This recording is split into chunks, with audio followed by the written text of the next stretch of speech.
Hello friends, hi, this is Alok Ojha. Welcome to StudyIQ English. My friends, in previous classes we have discussed different battles. For example, just hold on for a second. Yes, we have discussed different battles such as we have discussed about the three Anglo-Carnatic Wars. Apart from this, we have discussed about the Battle of Plassey, Third Battle of Panipat, Battle of Buxar, Anglo-Mysore Wars, and now we are going through Anglo-Maratha Wars. Okay. So hope so I am audible and visible to all of you. So in today's session, we are going to throw light on precisely second and third Anglo-Maratha War. And we have covered in yesterday's session the first Anglo-Maratha War. Clear everyone? So without wasting any more time, let's understand in depth and detail about the second and third Anglo-Maratha War. So like the previous session here as well, we are going to go in a gradual step-by-step manner for easier understanding of the concepts. Is that clear to all of you? So let's begin with our second and third Anglo-Maratha War. My friends, yesterday we had discussed about the first Anglo-Maratha War, and we had seen how after the death of Peshwa Balaji Bajirao, there began a power struggle for the post of Peshwa. Correct? So precisely speaking, just hold on, it's buffering a lot. Just hold on for a second. There's a lot of buffering. My friends, just hold on for a few seconds.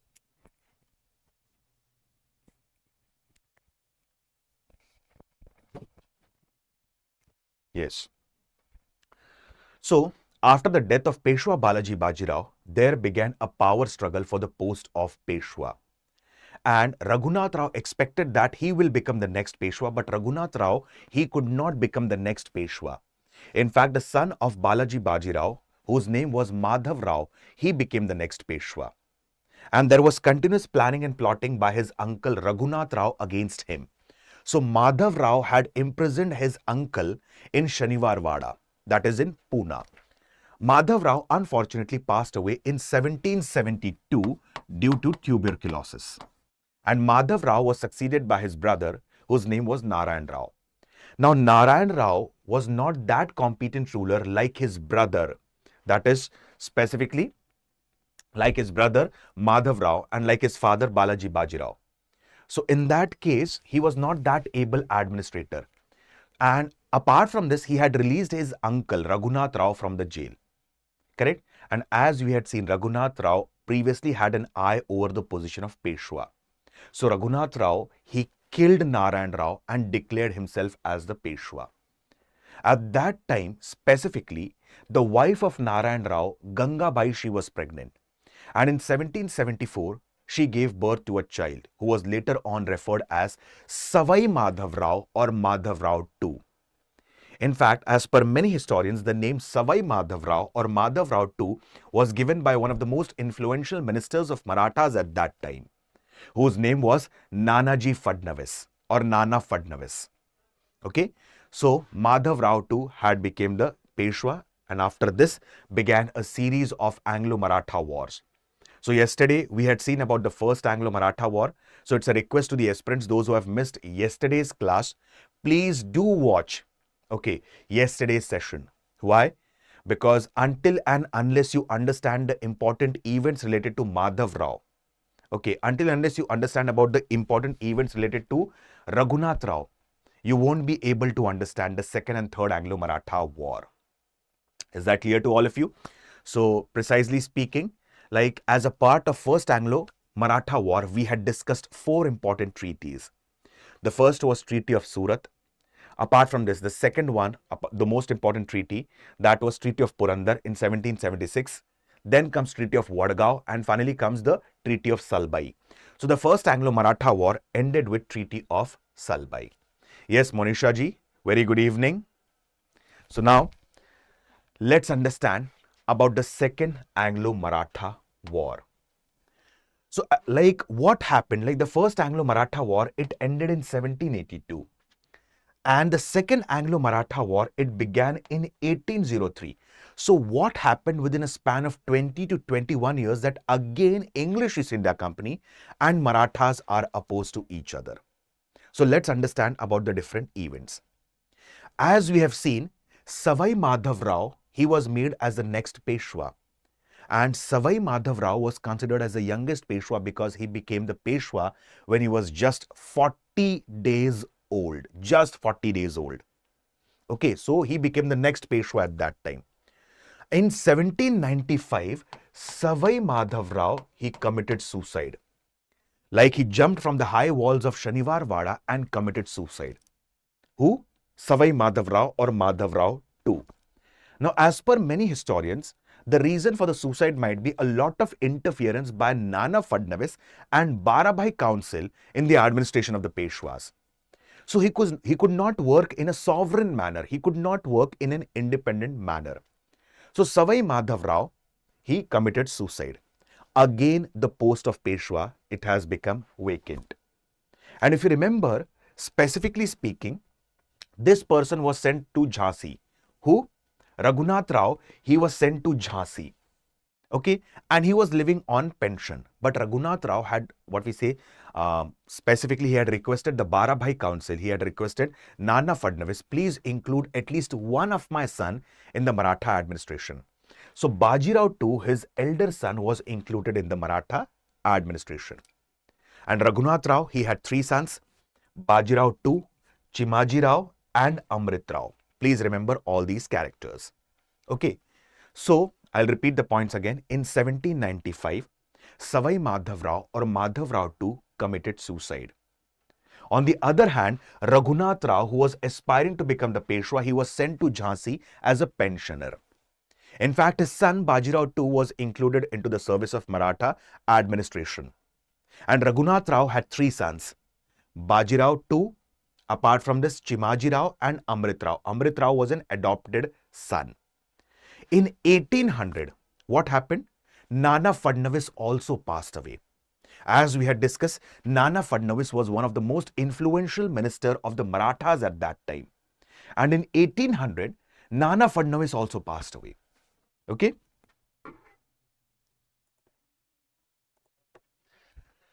And when Nana Fadnavis passed away, at that time, Bajirao II became the next Peshwa. Is that clear till here? Now let's understand the further part of the story. As we had discussed, the Peshwa Bajirao I, he was considered as the greatest Peshwa. From his time, the Maratha Confederacy was divided into 5 parts, like Peshwas in Pune, Holkars in Indore, Scindias in Gwalior, Gaikwads in Baroda, and Bhosles in Nagpur. Okay? And everyone had their own sphere of influence. So after the death of Nana Fadnavis, what happened? Bajirao II, he became the next Peshwa. And from here onwards, it is said that like the Maratha Confederacy started getting weakened. And there was continuous squabble, there was continuous fight between the Maratha Confederacy. And there was continuous fight between whom? There was continuous fight between the Holkars and the Scindias. Now, Holkars, they were ruling in the region of Indore and Scindias who were ruling in the region of Gwalior. Okay, now please understand this. Just give me a second. Okay. Now, as discussed previously, that after the death of Nana Fadnavis, the control over the Maratha Confederacy started getting weakened. And in that case, there was continuous fight between the Maratha Confederacy. Correct? And the most powerful among the Maratha Confederacies at that time were Holkar and Scindias. Okay. So one of the most powerful leader of the Holkars was Yashwantrao Holkar. And one of the most powerful leaders of the Scindias was Daulatrao Scindia. Okay. And Peshwa Bajirao II, he continuously sided with Daulatrao Scindia. So he was biased towards Scindia. So Holkars had a bit of animosity, or Holkars developed a bit of animosity towards the Peshwas. Why? As I've told you, there was continuous squabble, there was continuous, internal dissensions between the Holkars and the Scindias. And in such a situation, specifically the Peshwas were biased towards Scindias. And when the Peshwas were biased towards Scindias, this was considered as nothing but humiliation for Holkars. So Yashwantrao Holkar, without the permission of Peshwa, he started a freebooting campaign in the northern part of India. Okay. Now, what is freebooting campaign? Like, all the Maratha confederacies have right to expand their territories, but they have to take the permission of the Peshwas first. But Yashwantrao Holkar, when he observed that Peshwa Bajirao too is biased towards the Scindias, that is Daulatrao Scindia, so what did he do? He started a freebooting campaign in the northern part of India without the permission of Peshwas. On the other hand, the younger brother of Yashwantrao Holkar, whose name was Vithoji Holkar, okay, he started a freebooting campaign in south without the permission of Peshwa. So Yashwantrao Holkar, he started conquering the territories in the north, and his brother Vithoji Holkar, he started conquering the territories in south. In fact, Vithoji Holkar went to that extent that he also attacked the territories of Peshwas. And when he attacked the territories of Peshwas, immediately Scindias and Peshwas, what did they do? They imprisoned the brother of Yashwantrao Holkar, Vithoji Holkar. Not only he was arrested and imprisoned, in fact, many historians do believe that he was being executed, he was being killed by crushing under the feet of an elephant. And now Yashwantrao Holkar got infuriated. And when Yashwantrao Holkar got infuriated, the battle between the Maratha Confederacy became inevitable. Is that clear, all of you? I'll repeat the points again. Pay attention carefully. First of all, in 1795, Savai Madhavrao passed away. I'm repeating the points again within 30 seconds. Please listen to me patiently and carefully so that you can understand the concept in depth and detail. So in 1795, Peshwa Madhavrao II or Savai Madhavrao committed suicide. Then in 1800, Nana Fadnavis, one of the most influential ministers of the Maratha, passed away. Bajirao too was made as a Peshwa, and from here onwards the Maratha Confederacy started getting weakened. And there was continuous fight between all the Maratha chiefs. The strongest Maratha Confederacy at that time were the Holkars and Scindias. One of the most important leaders of Holkar was Yashwantrao Holkar, and of Scindia was Daulatrao Scindia. In such a situation, as I have told you, there was continuous squabble between both of them. So Peshwa Bajirao too, he was biased towards Scindias. And this was not at all liked by Yashwantrao Holkar. So Yashwantrao Holkar, he started a freebooting campaign in the northern part, okay, without the permission of Peshwa. Like, if you want to extend your territories, if you want to follow the policy of expansionism, first of all, you need to take the permission of Peshwa. But he started freebooting campaign without the permission of Peshwa. His brother Vithoji Holkar, he started freebooting campaign in southern part, okay. And he went to such an extent that his younger brother Vithoji Holkar, he also attacked the territories of the Peshwa. Now immediately Scindias and the Peshwa arrested Vithoji Holkar.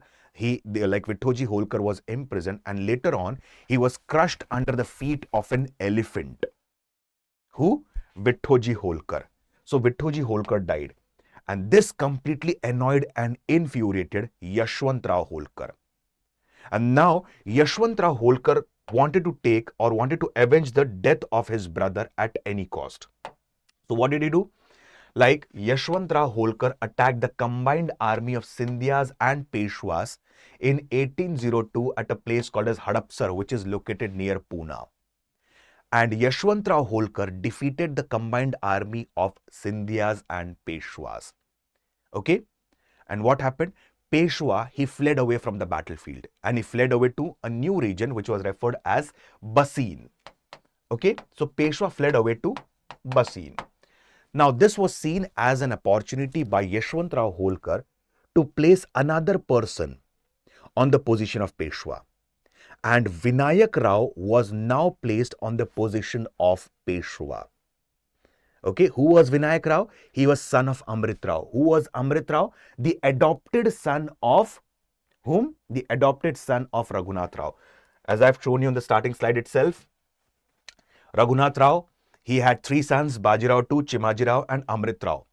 So the son of Amrit Rao was Vinayak Rao. So now Vinayak Rao was made as the next Peshwa. Is that clear to all of you? So what happened now? Vinayak Rao was made as the next Peshwa. Initially, who was the Peshwa? Bajirao II was the Peshwa. Now what will Bajirao II do? Now Bajirao II, he will go to English East India Company and seek their help. And English East India Company, they are waiting for this. Yes, Kirmada ji, very good evening.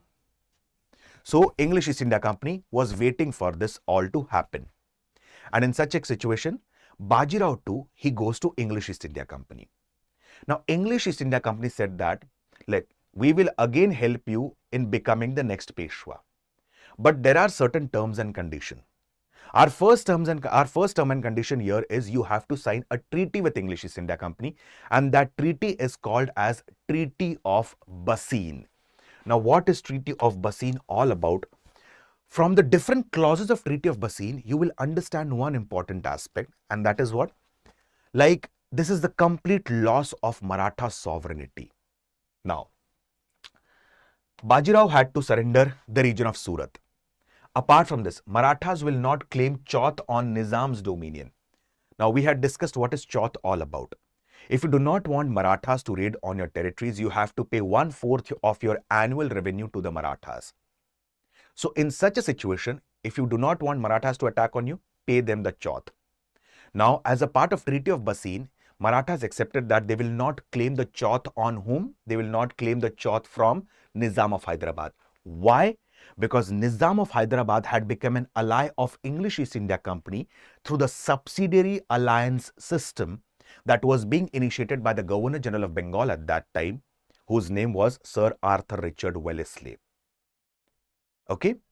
Third clause, 6,000 troops would be permanently stationed in his territories to help the Peshwas. Apart from this, Peshwa Bajirao had to surrender those territories to English East India Company, which will yield an annual revenue of minimum 26 lakh rupees. Apart from this, there would be a British resident in the court of Maratha Peshwa. Apart from this, English East India will control the foreign policy. Simple words, the Peshwas cannot enter into any kind of a friendly alliance or treaty with any other European power without the permission of English East India Company. So this is nothing but Treaty of Bassein. So Peshwa had to pay a very heavy price to become the Peshwa. In fact, this was nothing but complete loss of sovereignty. And again in 1803, what happened? Bajirao II was made as the Peshwa by replacing the Vinayak Rao. Okay, so Bajirao II had to pay a very heavy price to become the next Peshwa. On the other hand, the other Maratha chiefs, they did not accept this Treaty of Bassein. And in fact, they thought that it was a kind of a pressure on Peshwa Bajirao II. Like Peshwa Bajirao II has signed this treaty in pressure. So we have to take out Peshwa Bajirao II in some or the other manner out of this. English East India Company, they tackled this second Anglo-Maratha War in a very diplomatic manner. So what happened? Scindias were ready to help out the Peshwas. Apart from Scindias, the Bhosles were ready to help out the Peshwa. And the Holkars, initially they were not ready to help out the Peshwas, but they fought the battle against the Britishers. Now what happened? Let's understand. English East India Company comes to know about this. And English East India Company met Scindias and said that we will not attack the territory of Gwalior. And you can rule in the region of Gwalior in an independent manner. So Scindias, they got neutralized, and Scindias signed a treaty with the English East India Company, which was referred as Treaty of Surji Anjangaon. So Scindias, they got neutralized. Another important treaty that was signed with Bhosles, and that was referred as Treaty of Devgaon. Okay. Now, the region of Cuttack was given to Bhosles. So Bhosles also got neutralized. That is Treaty of Devgaon. And in 1804, Holkars, they did not accept the suzerainty of English East India Company. They did not accept English East India Company as a paramount power.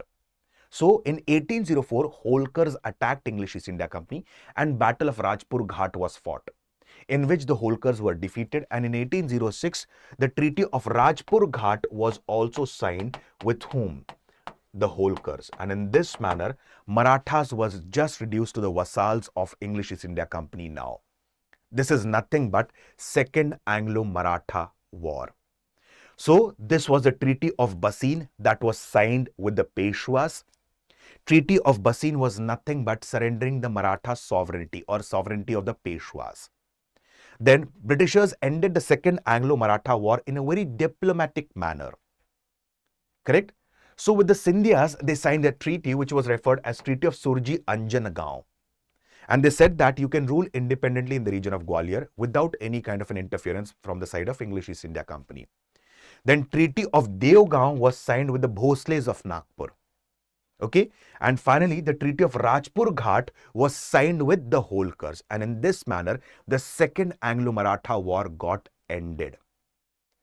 Hope so the points are crystal clear to all of you. Please answer in the comment section. Any question, any doubt, any query, please feel free to ask. But the concept should be crystal clear.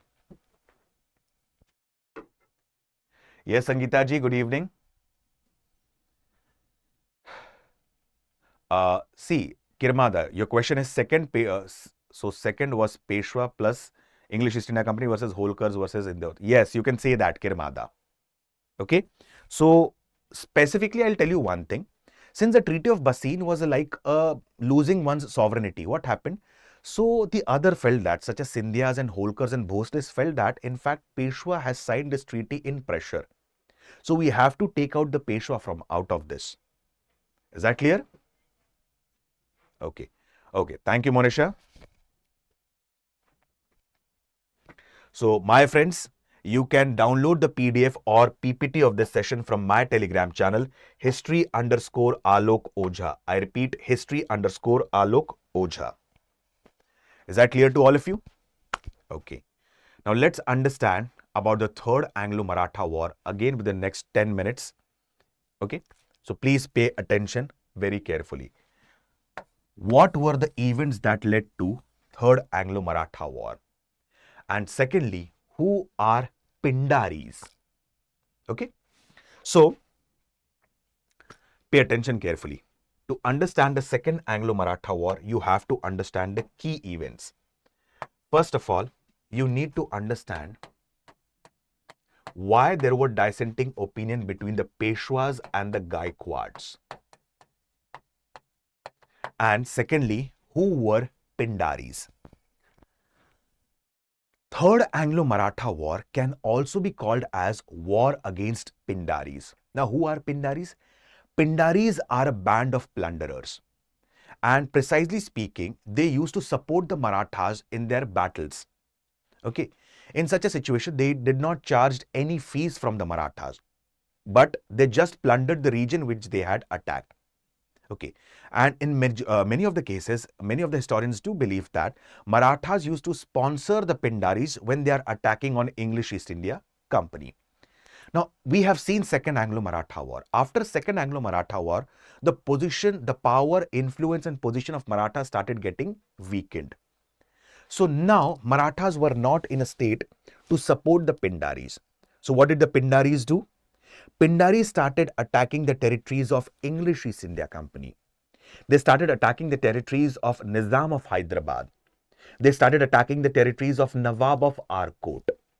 And all of them were whom? All of them were those who had accepted the British suzerainty. They had accepted that English East India Company is a paramount power and we are the protected state as a part of subsidiary land system. And apart from this, one more key important fact, specifically English East India Company knew that these Pindaris were sponsored by Marathas. Okay. Now, English East India Company wanted a reason to attack the Peshwa. Now, let's understand what happened further. Now, there were certain disputes going on between the Peshwas and the Gaikwads. And these were the financial or economic disputes. Like Peshwas had a belief that there are certain dues or arrears with the Gaikwads which the Gaikwads are not paying. And in that case, there were certain financial disputes or economic disputes going on between them. So what happened? Gaikwad has sent their one of the most important minister in the court of Peshwa. Please understand the story. Gaikwad has sent one of the most important minister in the court of Peshwa, whose name was Gangadhar Shastri. Okay. And another important minister of the Peshwas was Trimbakji.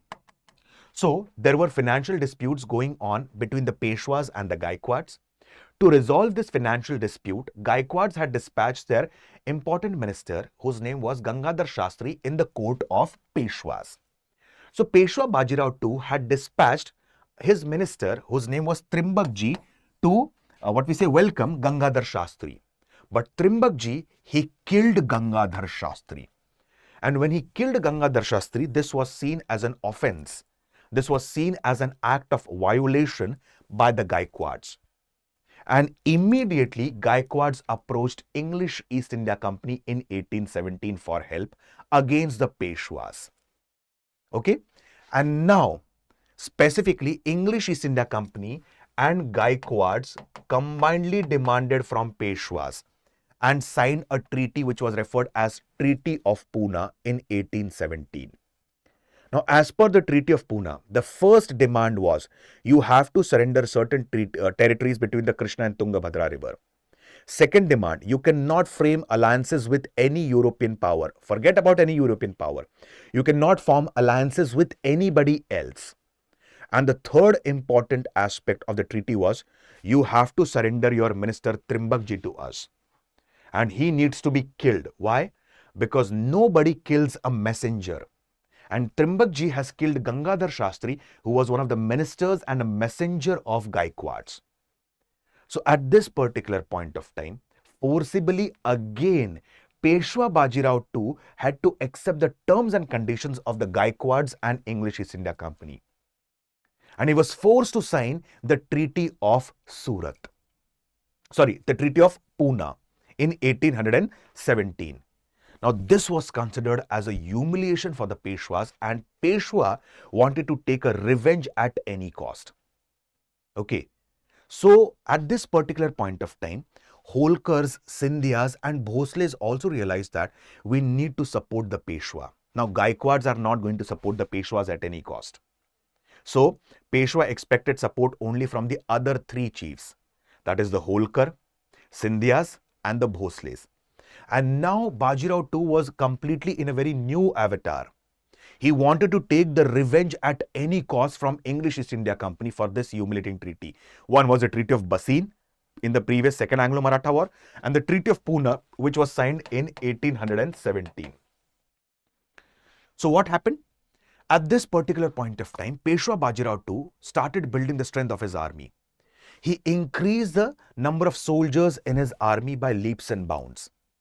And he also gave the money to Bhosles, he gave the money to Scindias, he gave the money to Holkars, that you also build your army and please do not worry about the money, I'll sponsor that. Do not worry about this. And please try to form alliances with the local rulers as well. When all these things were happening, Britishers were closely observing the activities of Peshwa. Very keenly observing the activities of Peshwa. Okay.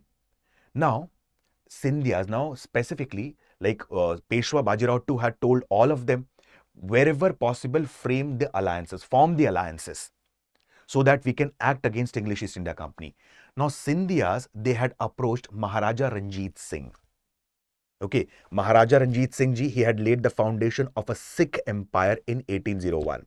From Monday onwards, we are going to study about the series of Anglo-Sikh War in quite depth and detail. So, we'll understand about Maharaja Ranjit Singh ji as well. So, Scindias, they went to Maharaja Ranjit Singh ji. And when Scindias went to Maharaja Ranjit Singh ji, English East India Company comes to know about this. And when English East India Company comes to know about this, Lord Hastings, he was the Governor General of Bengal at that time. It was Lord Hastings, not Lord Warren Hastings. Okay, friends. Lord Warren Hastings was altogether a different personality and Hastings was altogether a different personality. So, Lord Hastings comes to know about this, that Scindia, he's trying to form alliance with Maharaja Ranjit Singh. He's trying to form alliance with the King of Nepal. immediately English East India Company asked Scindias that do you want English East India Company to capture the region of Gwalior? If not, then please stay silent. So Scindias got neutralized. Now only 3 are left. Who are left? Like specifically Peshwas, then Holkars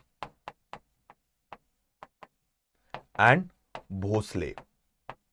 So when Scindias got neutralized, what happened? Peshwa Bajirao too, he got very infuriated. He got very angry. And what did he do? He burnt the British residency in Pune. And when Peshwa burnt the British residency in Pune, Appajirao Bhosle, he burnt the British residency in Nagpur. And specifically, now began the series of war. Now, Peshwas attacked the British territories in Pune at a place called as Khidki. Holkars attacked the British territories at a place called as Mahedpur, which is located quite close to Indore. And Bhosles attacked the English East India Company's territory in around the region of Sitabaldi, which is located near Nagpur. So there were 3 series of battles that were fought. Battle of Khidki with the Peshwas in Pune, Battle of Mahedpur near Indore with the Holkars, and finally the Battle of Sitabaldi near Nagpur with the specifically Bhosles. And in all these 3 battles, Maratha had to face a defeat. Now, immediately after losing the Battle of Khidki, the Peshwa, Bajirao too, he fled away from that region and he moved to another region, that was Koregaon. He again formed a small army here. And again the Battle of Koregaon was fought and Peshwa, he was defeated again. And he again fled away. So, specifically, Peshwa Bajirao too, he was continuously wandering from one place to other place from February 1818 to June 1818. And finally, in June 1818, Peshwa Bajirao too surrendered. And when he surrendered, finally the Peshwaship was abolished and he was sent to Bithur near Kanpur. Okay, and we'll study, like you might have studied about his role finally in the revolt of 1857. Okay, his son's role, that is Nana Sahib Peshwa's role in revolt of 1857. So this was the end of Third Anglo-Maratha War. So hope so the points are clear. My friends, in yesterday's session we have covered the background and the First Anglo-Maratha War. In today's session we have thrown light on Second and the Third Anglo-Maratha War. From Monday onwards we will throw light on the Anglo-Sikh Wars. And before we understand about the Anglo-Sikh War, we will also throw light on the vivid aspects. Like first of all, we need to understand about like who was Maharaja Ranjit Singh. We will understand about the Sikh Guru. We will understand about the Dal Khalsa.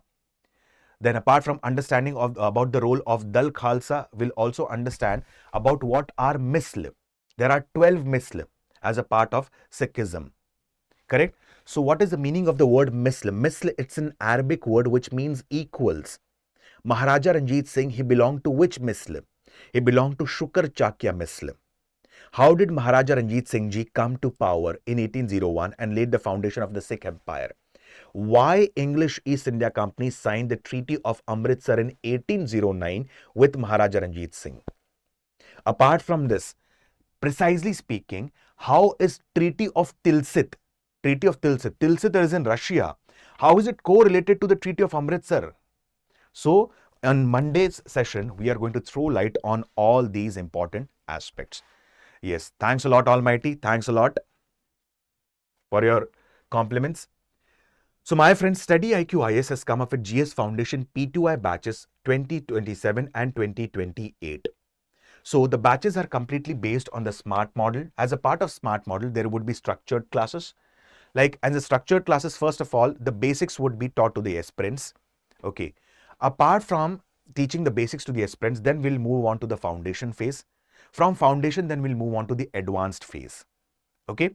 In the advanced phase, the things would be added, like specifically more knowledge would be provided to the aspirants precisely related to the answer writing practice. Then there would be a mentor who would be guiding you throughout your journey for civil services preparation. There would be a proper revision strategy. Okay. Like I usually keep on suggesting the students, it is better to read one book 10 times rather than reading 10 books. Okay. So specifically speaking, what? Specifically speaking, one crucial important aspect that we need to remember here is, like many of the students, they go for multiple resources. Please do not go for multiplication of resources, go for consolidation of resources and go for multiple revisions. Is that clear? So apart from this, there would be a proper test that would be conducted so that one can gauge his competence. Most crucial and important aspect is there's a complete separate batch for English medium that will cater to the needs of the aspirants precisely from southern part of India and northeastern India. Okay.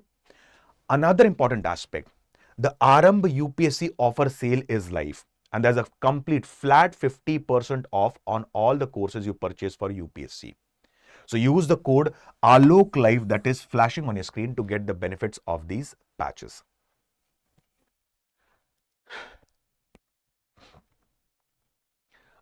See, Kirmada, I'll give you a very simple example. In the coming years, the son of Bahadur Shah Zafar, they will also live on pension. The Nawab of Bengal will also live on the pension. In fact, the pension of the Nawab of Bengal was halved by Warren Hastings. So the most important aspect here is living as a sovereign ruler, living as an independent ruler and living on pension is altogether a different thing. As a part of revolt of 1857, it is said that Rani Lakshmi Bai ji, she was offered the pension by English East India Company.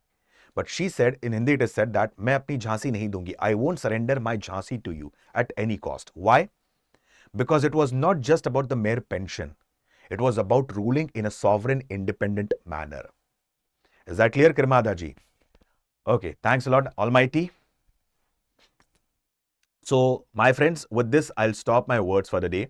So, Arambh sale is live, 50% off, direct 50% off, okay, by using the code Alok Live. So, when you use the code Alok Live, you'll get a discount on the courses that you purchase. So, my friends, with this, I'll stop my words for the day. See you guys on Monday with Anglo-Sikh for another important session. Till then, thank you. Have a very nice day. Bye-bye, everyone. Jai Hind.